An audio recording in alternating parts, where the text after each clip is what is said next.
અમદાવાદથી મહત્વના સમાચાર જ્યાં સ્કૂલના 2 કર્મચારીને સસ્પેન્ડ કરી દેવામાં આવ્યા છે। વાત છે અમદાવાદની આઈડીપી સ્કૂલની, જ્યાં 2 મહિલા કર્મચારી સામે કાર્યવાહી કરાતા બંનેને સસ્પેન્ડ કરી દેવામાં આવી છે। નિવૃત્ત શિક્ષક સાથે ગેરવર્તણૂકને લઈને આ બંનેને સસ્પેન્ડ કરી દેવાયા। ડીઓએ તપાસ હાથ ધરી, જે બાદ આ બંને મહિલા કર્મચારીઓ સામે કાર્યવાહી કરવામાં આવી।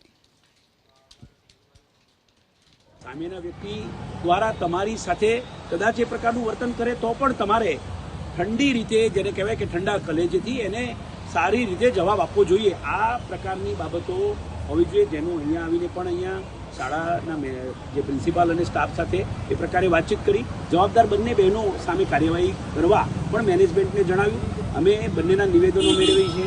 સામે જે વ્યક્તિ હતા, જેમની જે એ કોઈ વિદ્યાર્થી કે વાલી નહોતા, પરંતુ એમના એક્સ કર્મચારી હતા। અહીંયા બંને ભાઈઓ વચ્ચેના વિવાદની વાત પણ ધ્યાને આવી છે પ્રાથમિક દ્રષ્ટિએ। તો એમાં શું કારણ છે, શું ડીપમાં તપાસમાં આવે છે, એ તો તપાસના અંતે અહેવાલ આવે ત્યારે જ ખ્યાલ આવશે।